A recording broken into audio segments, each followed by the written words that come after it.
بسم اللہ الرحمن الرحیم السلام علیکم، میں ہوں محمد فہیم۔ پشاور میں تقریباً 1 مہینے سے زیادہ ہو گیا ہے کہ تمام بازگشت اب بحریہ ٹاؤن کے حوالے سے ہو رہی ہے۔ بحریہ ٹاؤن پشاور میں بنے گا یا نہیں بنے گا؟ بنے گا تو کہاں بنے گا؟ سب سے پہلے یہ بھانڈا پھوڑ دیا ہمارے نگران وزیر اطلاعات میاں فیروز جمال شاہ ٹاخیل صاحب نے۔ انہوں نے پریس کانفرنس کی اور 2 سوسائٹیز کا نام لیا، ایک سٹی کا اور دوسرا انہوں نے بحریہ کا نام لیا۔ انہوں نے کہا دونوں انلیگل ہیں اور ہم ان کے خلاف کارروائی کریں گے۔ جتنے بھی لوگ ان سے فارم لے رہے ہیں، پلاٹس لے رہے ہیں،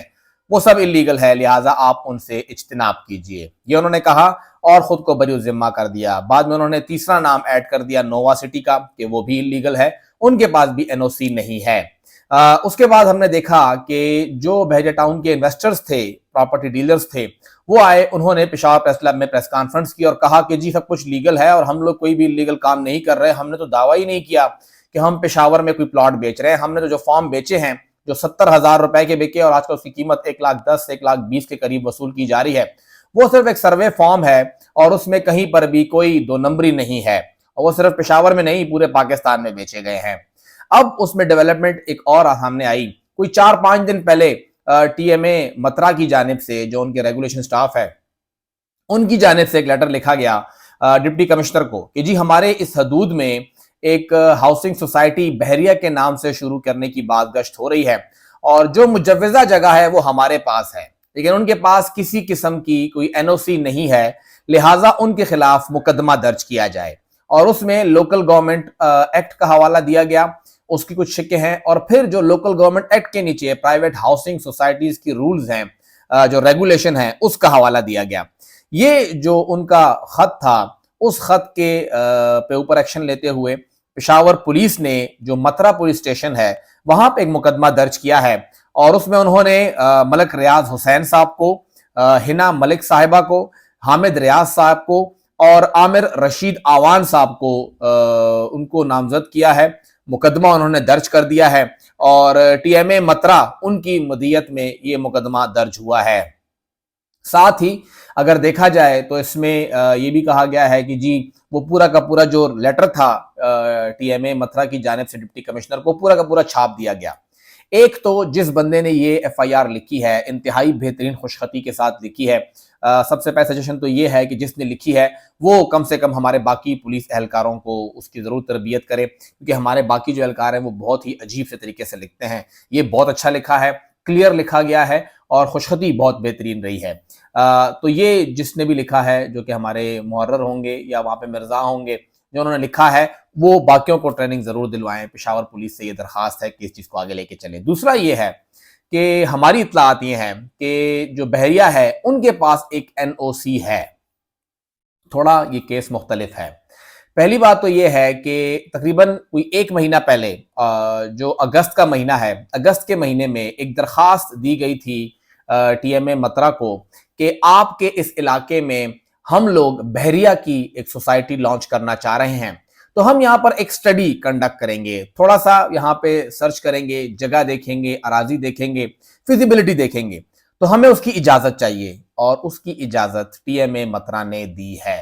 ٹی ایم اے مترا نے یہ اجازت دی ہے کہ ہاں جی آپ یہاں پہ آ کے سروے بھی کر لیں اور جگہ بھی دیکھ لیجئے، اگر فیزیبل بنتی ہے تو پھر اس سے آگے آپ کی ہاؤسنگ سوسائٹی کی بات ہوگی۔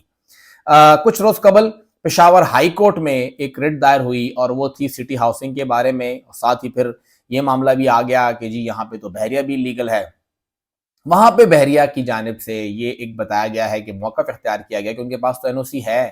ان کو ٹی ایم اے مترا نے این او سی دی ہے، اور ابھی تک بحریہ as a housing society launch نہیں ہوئی ہے، لیکن ٹی ایم اے مترا جو یہ کہہ رہا ہے، یا لوکل گورنمنٹ ڈپارٹمنٹ یا صوبائی حکومت جو یہ کہہ رہی ہے کہ کسی قسم کا اجازت نامہ ایشو نہیں ہوا، تو یہ غلط بیانی ہے۔ ہمیں یہ اجازت نامہ ایشو ہوا ہے، یہ ہے ایک آفیشیل لیٹر جو ٹی ایم اے مترا نے دیا کہ ہاں جی آپ اپنا سروے کر لیں اور آپ اپنی سٹڈی کنڈکٹ کر لیں، ہمارے پاس یہ لیٹر موجود ہے۔ وہ بات وہاں سے پھیلتی لوکل گورنمنٹ اور پھر وہاں سے لوکل کونسل بورڈ اور صوبائی حکومت تک پہنچی کہ کیسے یہ لیٹر ایشو ہوا، تو وہ لیٹر ایشو ہوا تھا ٹی ایم اے کے بھی ہاف پہ، ایک عام ایکسرسائز تھی، اس کو عام لیا گیا۔ اس بیچارے ٹی ایم او کو کیا پتا تھا کہ یہ معاملہ اتنا بڑا ہو جائے گا، یہ پورا کا پورا پاکستان اس میں انوالو ہو جائے گا۔ وہاں سے کارروائی انیشیٹ ہوئی۔